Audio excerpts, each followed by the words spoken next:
There we go. It's official. All right.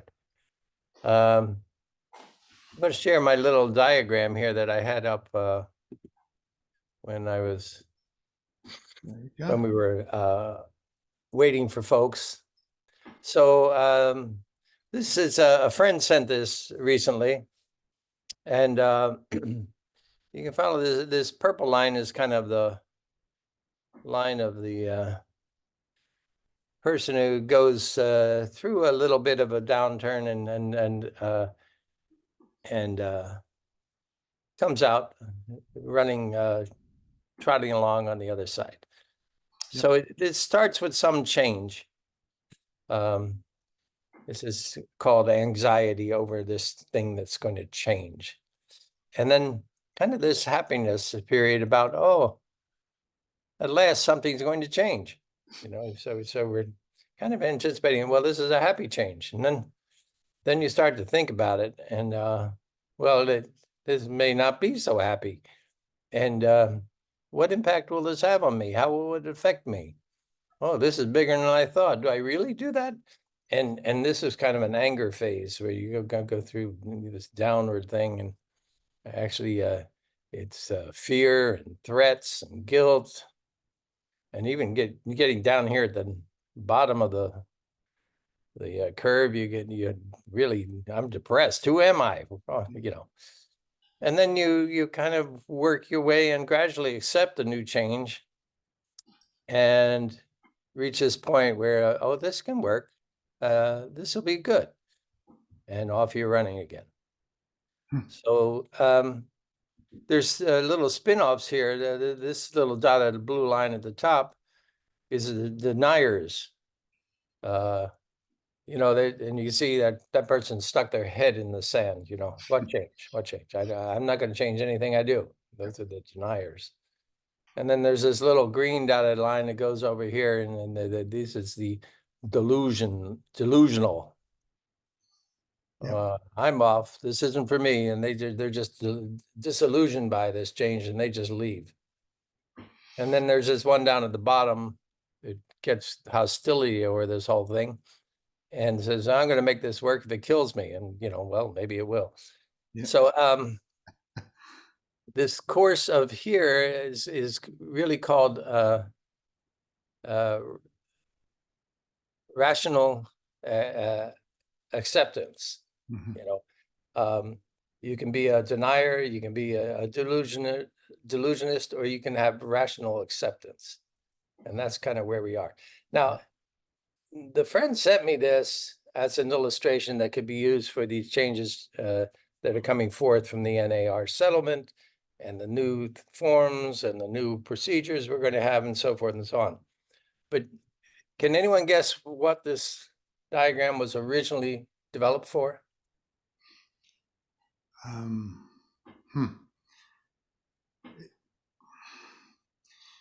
It was Was just a few years ago it was developed, maybe 4 years ago. was this that COVID had arrived? COVID, yes. This this was first developed when we were first experiencing COVID, and we remember, okay, well, we'll get through this, and then this fear and anger, how are we going to show any properties? The market's crashing, the world's coming to an end. And then this gradual acceptance of how we dealt with it. So it's funny that this change model was developed for COVID, also can be applicable to any major change that we're facing. Yep. And It is a process, right? It's Yep. a process. Yep, absolutely. Okay. So that I just got that last night, and I thought I'd start off with that. Good one. We've got an issue this week on one of our clients. Actually, there's two clients who own a property as tenants in common. And our agent has the property listed as a whole by both parties to the tenants in common agreement. One of the two is more anxious to sell than the other. And so the property's been on the market a while, it probably warrants a price reduction, but the one partner is not that anxious to sell, and so they aren't, willing to reduce the price. The other partner, they want to move on. They're a little older, they want to get out and move on. So the question came up, well, can we sell the TIC interest, the tenants in common interest? They're 50-50 partners in the TIC. And you can sell a TIC interest. You go through an escrow just like a regular sale, and then the new buyer owns 50% of the property. Now, this property, as most TIC ownerships should have, has what's called a tenants in common agreement, a TIC agreement. And it spells out in particular that TIC member 1 can occupy this part of the property.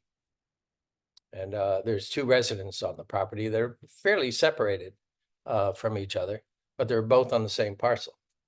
So the TIC agreement says member 1 can occupy this part of the property, and member 2 can occupy this part of the property. And it's all spelled out, and that's all well and good between them. The question then becomes, is that TIC agreement, does that transfer with the property when the member number 2 goes to sell their TIC interest? Anybody want to project an opinion on that? Come on, Karina. What do you think? You're laughing. What do you think can be done there? I got to think about this one for a bit, to tell you the truth. Okay. Anybody else? All right. So the TIC agreement does not have any reference to an assignment.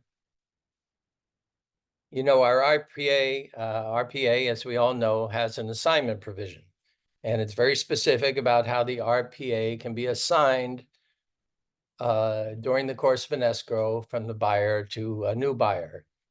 And it's very specific, and sometimes it can just be done by that buyer because it's a relative or it's an entity that they own or something like that. And then sometimes if it's not, it requires the seller's approval. This TIC agreement is a pretty simple agreement, and it has no reference to an assignment.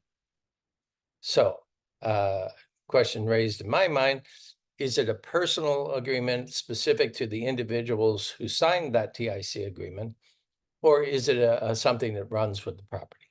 It is recorded, but it still has no really clarity around the assignment. So our feedback to our client was, well, you really need to go back to the attorney who drafted that or some other attorney and get an opinion about whether this TIC agreement can be assigned so that the new buyer knows what they're getting. They can occupy that, house on the hill. So that's what we're in the midst of doing now, trying to get a legal opinion on whether that is a personal something that's personal to the parties who signed it, or whether it can be assigned to a new third-party buyer. So I'll let you know how that turns out, but it was an interesting thing that came up this week. I see Rebecca is here, and this came up with Rebecca and her listing, and she has a listing that's been on the market for quite a while, and they want to introduce a new price and reintroduce the property as a new listing. So in our MLS and Bayris, if one takes the listing out of the MLS for 31 days, they can put it in and they get a new days on market. This happened to be a land listing, and my thought was, well, people don't really monitor days on market for land so much, but maybe they do. And Rebecca and the client had talked about it, and they thought, well, yeah, let's start with a 0 count on days on market. So they're going to withdraw the listing from the MLS, cancel it in the MLS, and 31 days later, put it back in as a new listing at a reduced price. And hopefully that'll spur new people to look at it who hadn't looked at it before. So that's a strategy. And then it came about, how do we implement that strategy? What is the paperwork involved? You know, the MLS says you need to cancel it and write a new listing. I don't think so. I think you can write a modification of the existing listing, and in that modification say that you're going to withdraw it from the MLS for 31 days and sign the exemption form, the MLS exemption form for that period of time, and then upload it again in 31 days.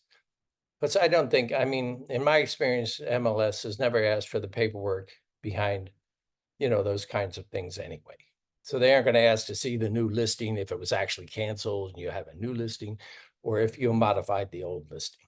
So I'm acceptable either way. And I don't know what Rebecca chose to do, but that's. I can tell you.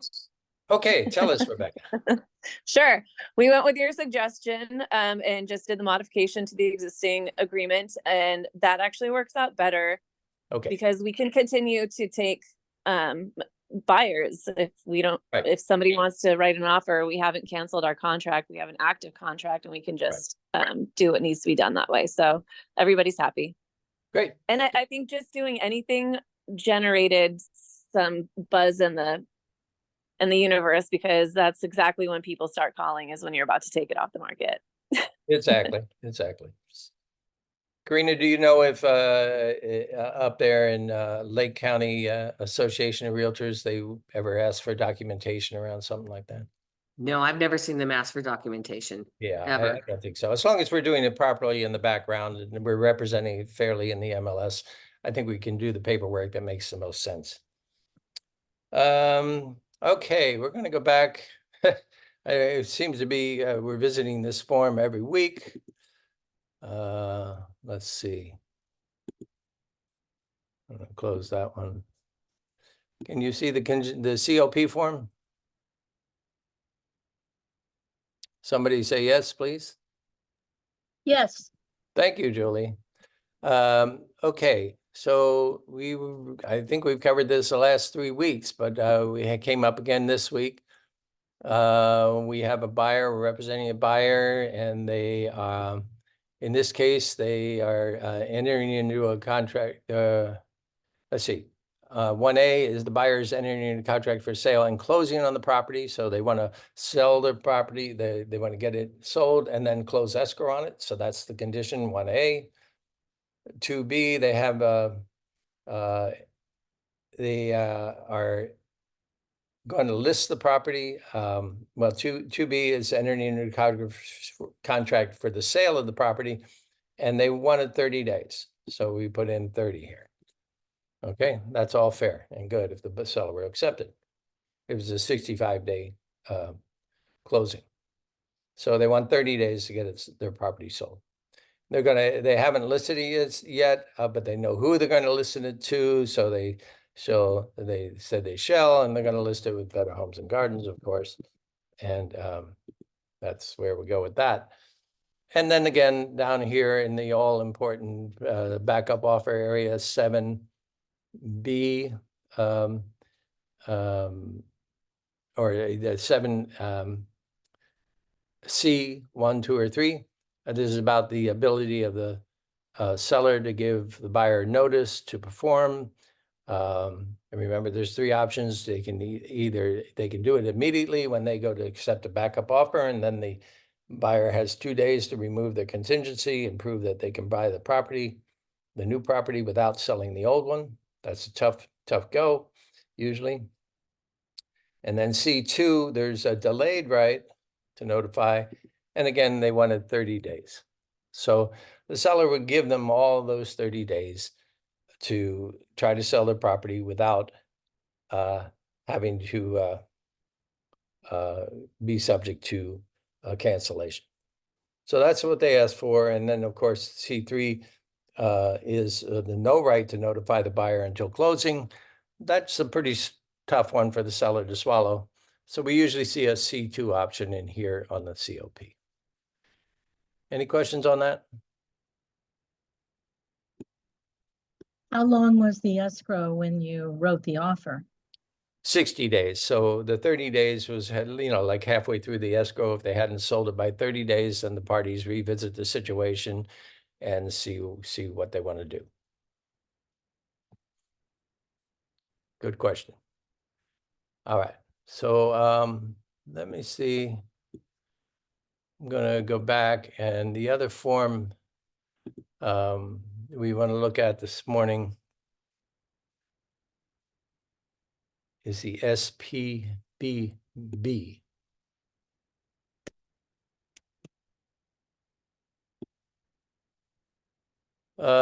So now this form is referenced in paragraph 3G3 of the RPA. So if we have a written agreement with the buyer that they shall buyer representation broker compensation agreement with the buyer, a BRBC, and we want the seller to pay the buyer's agent's commission, we check 3G3 and it's not offered in the MLS. We check 3G3 and we submit the SPBB. So we've gone over this, but it's still it's not common for us to use this. So let's just do it one more time.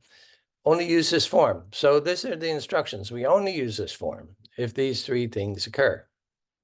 One, the buyer and the buyer's agent have entered into a buyer representation agreement, BRBC. If we don't have one, we can't use this form. We got to use a different form. And two, the buyer has an obligation to pay the buyer broker compensation pursuant to the representation agreement after deducting the amount that the buyer's broker will be receiving from the seller's broker through the MLS. So that's how the BRBC reads, that if we have the buyer agree to pay us 3% and the MLS seller is only offering 2.5% under the BRBC, the buyer is obligated, if we check the proper boxes, the buyer's obligated to pay us the difference, the 0.5%. So those two things need to be in effect. And then this third one, the buyer is asking the seller to pay the buyer's broker all or a portion of the balance due buyer's broker under the representation agreement. And the amount shall be entered in paragraph 3. So those are the three things that happen to happen. Now, our agent who brought this to my attention says that she's representing a buyer and she filled this out. And she has a buyer representation agreement, and it says that the buyer's broker shall be paid 3%. Good. Okay. But remember what this says. When we're expecting the seller to pay and asking the seller to pay, that amount has to be entered in paragraph 3. So down here, the seller payment buyer's broker shall be not greater than the amount specified in paragraph 1. Okay. So if that's 2.5, you can't put 3 down here. The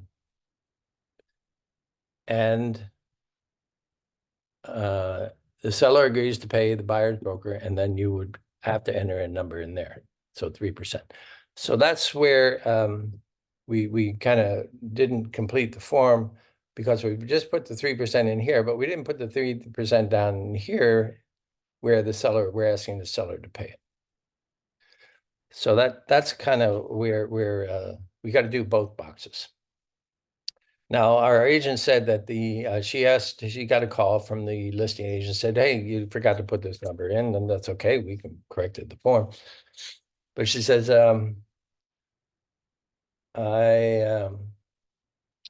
she says she fills one out with every offer. Well, that's not really how we use this form, because maybe we don't have a buyer's broker representation agreement, BRBC, and then we wouldn't use this form. Now, if that other agent always has a BRBC, okay, she's past item 1 there. And has she filled that out properly so that the buyer is obligated to pay the difference between what we get from the seller's broker and the buyer's broker? So that means the BRBC has to be checked properly to allow for that. And then 3, the buyer is asking the seller to pay all or a portion of that, the amount due. If the amount is already in the MLS and it matches the amount in our BRBC, say our BRBC says we're going to get paid 2.5%. The MLS is offering 2.5%. Then you don't need to use this. It's already been accomplished. Sellers already agreed to pay us 2.5%. So I don't know why you would use this in every instance, because in most cases we still see that the seller is offering the buyer agent commission through the MLS. That takes care of it. Don't need this form. So any questions on that? Gary, I'm assuming that when they changed the buyer's agent commission compensation to taking that off the MLS, that somewhere, or we'll find out if the seller is offering a commission to the buyer's agent, it's at that point that we really would need to have that form, correct? Because we don't have anything when they make that change that states this. The amount that they, yeah. Yeah. I mean, we could use the CBC form, the Cooperating Broker Compensation Form. Mm-hmm. We used that last week, where our agent was representing a buyer, made a preemptive offer on a property that was not yet in the MLS. The listing agent said, well, yeah, my listing says that the seller will pay the buyer's agent 3%. And we said, great, wrote the offer. And do we have a compensation agreement? No, not unless we do the CBC. So in that case, we used the Cooperating Broker Compensation Agreement, submitted it with our ahead of our offer, actually. You don't want to give the offer unless you have confirmation that you're going to get paid. And once we got that back, we submitted the offer and it got accepted. So you could use the CBC form under those circumstances. I think I know Humboldt Association sent out a link. I haven't visited yet, to all the draft documents that are being planned for the June release from CAR, the updated ZIP forms. So that list of documents is available. It's probably available on the CAR website. In fact, I'll pass along that link when I send out the recording, and just in case you want to go look at the draft documents that are coming down the pike.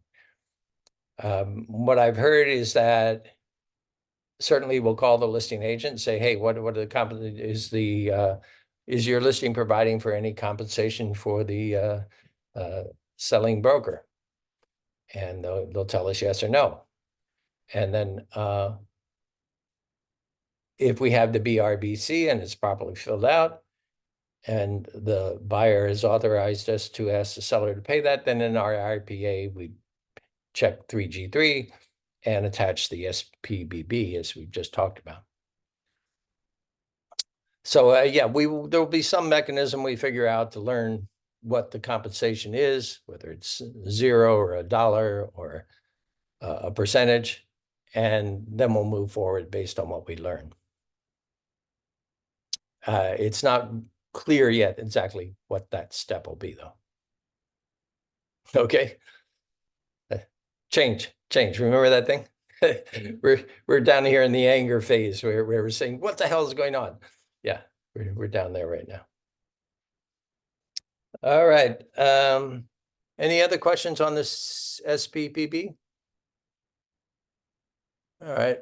Well, I've taken a bit of time here, so I'm going to make Roger a co-host so he can share his screen.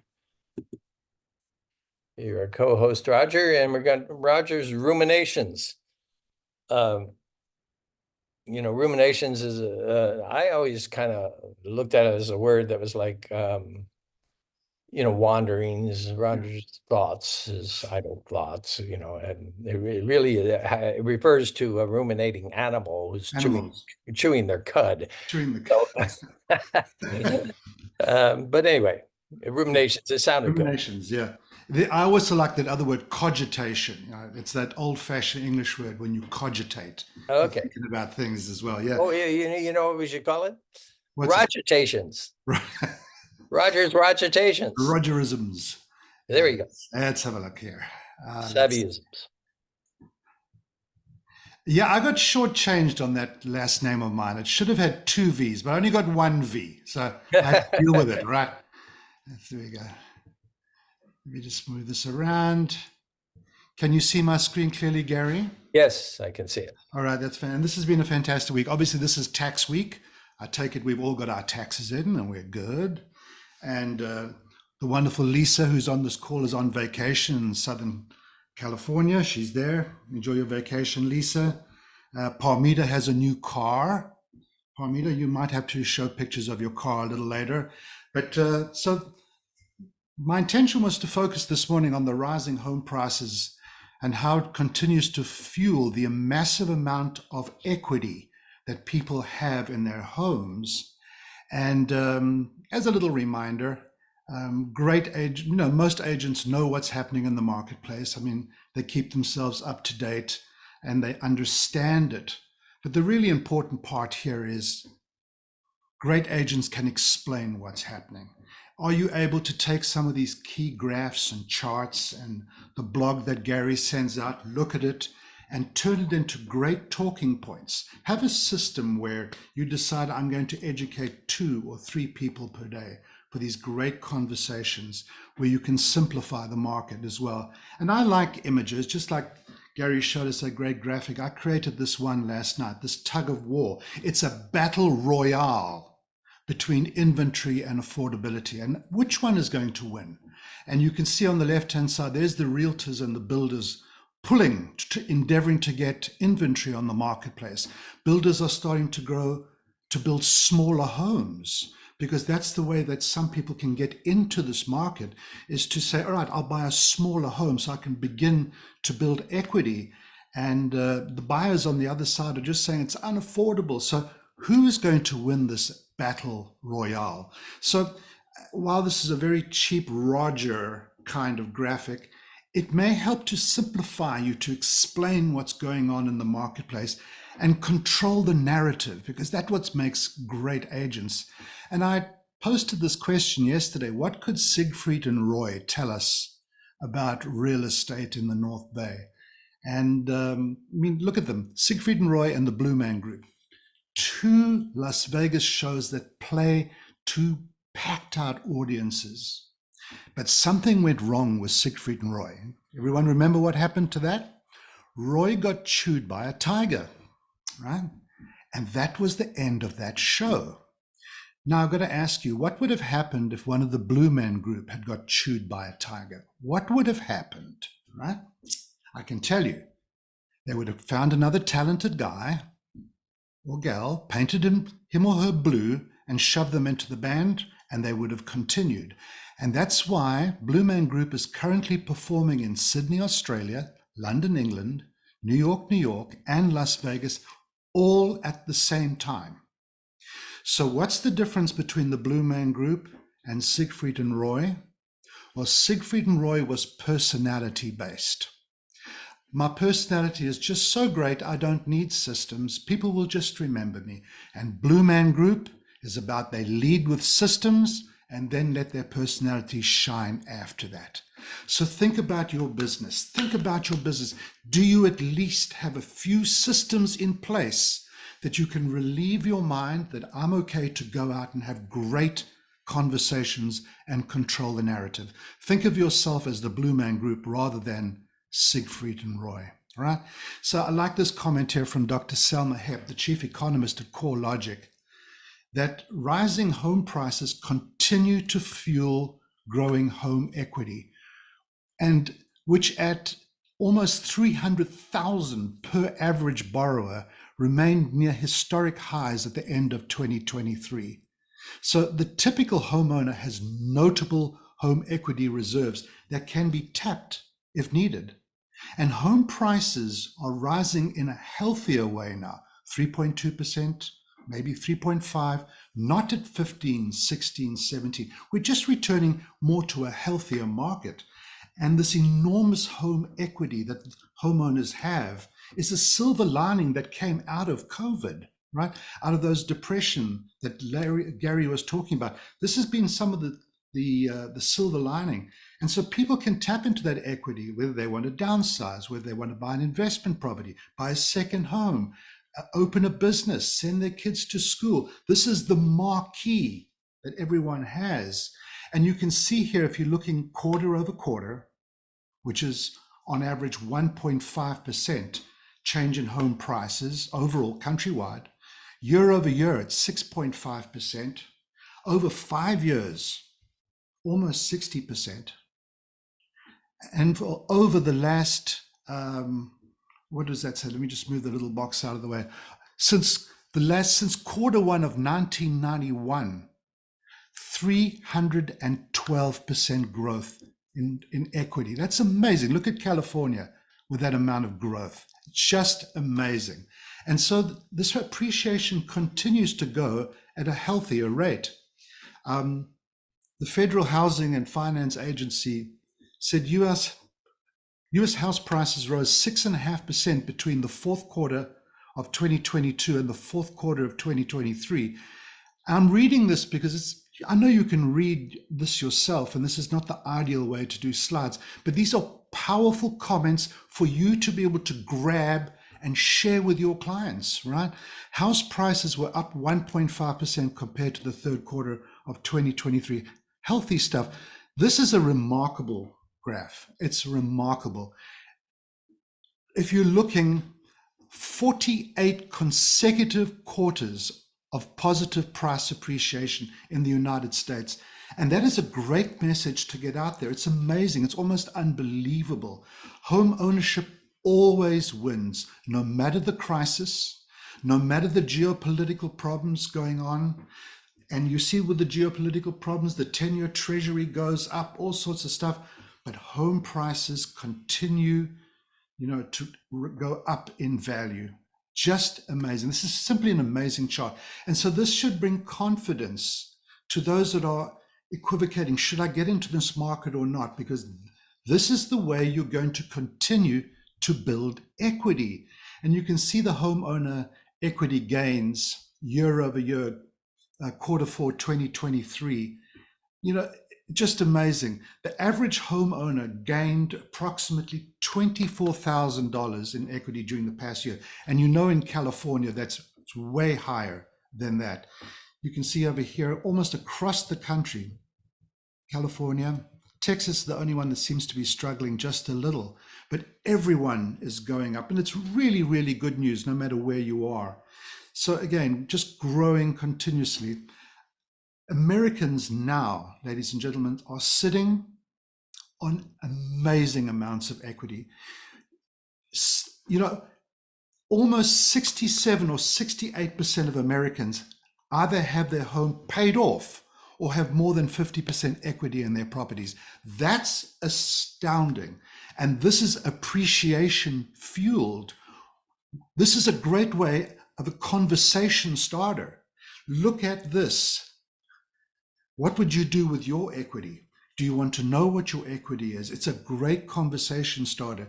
And you can see whether you're looking at the Federal Housing Finance Agency or CoreLogic or Case-Shiller, all got their slight different algorithms, which you can see housing prices continue to go up continuously. Yet 1 in 5 people that maybe 1 in 4, think prices are going to come down. It's not true. Ladies and gentlemen, prices are not coming down. They've just got a healthier growth, all right? So you can see here, February 2024 actual versus February 2025 forecast. They're forecasting still 3.1% growth in house prices, just a healthier growth. And this puts it in solid context. This is a hard endpoint. Prices will remain firm and will not decline on a national level. This is a definitive statement. Lawrence Yun, chief economist at the National Association of Realtors. So again, this is really, really good information for you to be able to take and talk with confidence to your sellers or to those that you are staying in contact with in your sphere. It's very important to look at this here. Price appreciation over the last 60 years. Look at this. Over the last 60 years of price appreciation. If you are thinking, should I get into the market? This is the cost of waiting, right? And so it's important, just as important as I show this graph, it's important that I show this graph, the increase in rents, okay, over the last 60 years. So if you're deciding not to buy, this is what you're going to be facing, right? And so maybe buy a smaller home, maybe talk to your trusted lender, talk to Steve Gwenza, talk to Deanna, talk to Jana, and decide what are the down payment programs. Maybe we can get a smaller home. What is it? Because here is, of course, affordability is an issue, but deciding to take a step is also just as important as well. Look at the gap in net worth between renters and owners is only widening. It's just amazing. On average, homeowners have 40 times more equity in the bank account or in equity in general than a renter. And this is so important. And this gap is widening. And you can see homeowners on average have about $400,000, this is across the nation, almost $400,000 in equity versus $10,500 for renters. So these are powerful to start conversations on both sides. And you can see across all income groups, from this income group to this income group, you can see across all the income groups, net worth is greater across all of them. So no matter where you are in your stages of life, maybe starting off in your career, your income is lower. Maybe later in your career, your income is higher. At no matter what income level, net worth of homeowners is much greater than with renters. And you can see this here on the graphic as well. You can see across all the income groups. Look at this here, equity in primary residence just continues to dominate as the primary way Joe Public builds wealth. So Veterans United, in fact, many renters are now drawn to smaller homes because they're less expensive and they can start building equity quickly. These are just great conversation starters. So that's me. I'm done, but I'd like to share this little graph here, this little advertisement. I may have shared it before, but it's worthy of showing this one more time. This was posted by Ernest Shackleton, looking for people to go with him on a voyage to the South Pole. Men wanted for hazardous journey, small wages, bitter cold, long months of complete darkness, constant danger, safe return doubtful, honor and recognition in case of success. Ernest Shackleton. Ladies and gentlemen, you're not applying for that job. You're not applying for that job. You grab the narrative, control it, and decide to have systems in place as to your time blocked so that you're going to have great conversations, explain the market, and you don't have to go on a trip with Ernest Shackleton. You can control the market. So there it is. Thank you, Gary. Thank you, Roger, Thank you. Appreciate it. for your Roginations. Roger. Okay, let me check the chat here. There's a couple of comments in the chat. Okay. Annalise has been nominated for Best Real Estate Office and Team and Best Broker. She is a broker. So if you can support Annalise, go to the chat and click that I will link. do that. And we will do that. Could we, in the slides, could we get those slides emailed to us this Of week? course. Yes, Of course. I'll get them from Roger and we will do that. Straight away after this meeting. Thank you. Let's do, before we get to mortgage update, it's Steve here and he's going to do that, I guess. Let's do have him once. No, he's not here. He's not here. Okay. We'll see if we have a mortgage update after half some months. So who has new listings to share? Go ahead, Parmita. So I have one coming up in Santa Rosa on Abbey Lane. It's a single story, 3-bedroom, 2-bath, just under 1,400 square feet, but it's a large lot. It's about just under a quarter of an acre. And it will be priced at $880. They've done some updates inside, but it needs a little more work in the kitchen. So it'll be listed in about 2 weeks at $880. Great. Well done. Lisa. Hi, I have a custom built home coming on the market next Thursday in McKinleyville, central area of McKinleyville, 3-bedroom, 2-bath. It's in very good condition, just over 1,400 square feet, built in 1993. Has wonderful curb appeal. The architecture on it is wonderful. It's great, and the 2-story. And that's hitting the market for a good family home. It's also 5 minutes away from Cal Poly. My buyer is putting it back on the market after his son has lived in it for 2 years. He purchased it for his son to be in a home while he finished his degree at Cal Poly. So it can either be a great family home or it can also be used because it's close to the college for parents needing to find homes for their students going to school. Did you tell us the price? I did not. It's 530,000. Okay, great. Nice home Yeah. for 530,000. Annalise. Hi, I have a duplex coming up probably mid-May. Each unit is a 2-bed, 1-bath. They're about 1,000 square feet each. Darling mid-century design, salt box roof, separately metered both sides for electrical and water. One side is currently occupied, but will be vacating by the end of May. And the other side is rented for $1,600 a month. And we haven't settled on an exact list price yet, but it'll probably be around high 4s. Really well maintained, great condition with modern updates and peaks of Humboldt Bay from the front yard. Great. What was the price again?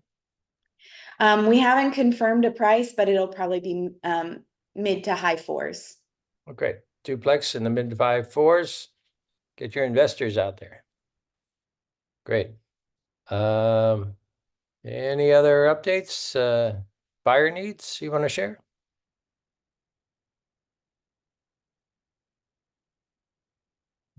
Okay. Won't see any.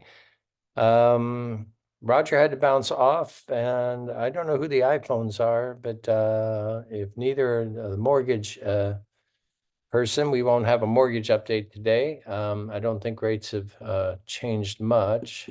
They're still more than we would like them to be, but Lisa, did you have something else? No, I do not. I was just trying to take my hand down. Thank Okay. you. All right. I already took care of that. Okay. Well, any other information to share with the group? Reba, you want to talk about your upcoming listing on Sonoma Avenue, or is it too premature? Can you hear me? Yeah. Oh, okay. I'm still learning the system. We're still in negotiation. Good news is the sellers have decided to sell the whole parcel, not take out the ADU. Okay. So it is coming. I'm going over there this afternoon. We're looking at other things that they need to do to make the house look better and more presentable. One thing that they are looking for is somebody who can help them with a estate sale, because she has a whole lot of stuff to get rid of, antique stuff that belonged to her mother. So if anybody has any ideas in that arena, please let me know. I appreciate it. Other than that, I'm looking at maybe a week to 2 weeks. Yeah, and how Coming about your along. lot up in Lake County? Yes, I'm still working with, and that's coming on shortly as well. I'm still Okay. looking at prices on that. I'm going to give the ladies a call up there so I can get a better idea of, make sure that we're we're looking at 250 to 3. This one does have electricity already there. There's a building pad already graded. There is a well, need to have that checked out, and it's just under an acre, but it's very private, good location for somebody. Yeah, you said it That was would- near wetlands or near the lake? It just backs up the wetlands, which means it's Uh-huh. all private area, so nobody can ever build behind them or on the side of them. Right, good. Yeah, you can see Karina's on the call and you can pass on, give her a call later to discuss that. Yes, I will, Karina. I would love to talk to you. We're looking at 250 to 3 on this one, so I just need your input to make sure I'm not over or underpricing it. Yeah, do you have the address on that? I don't at my fingertips. Okay. You But I guys will will talk, call- you guys will yeah. talk later. Okay. Yes. All right. Lisa, you do have something else to say. I do. So I also wanted to mention that the property that I have listed for, it's 6.25 acres. It is it's listed residential, but it has several units on it. It has a primary and ADU, has an additional unit that has it has a shop and a studio above that, and another separate dwelling, 1 bedroom, 1 bath. The seller has just dropped the price by 150,000. So it's in a very prominent area of Arcata. It's called Fickle Hill, and the price now on that is $1,050,000.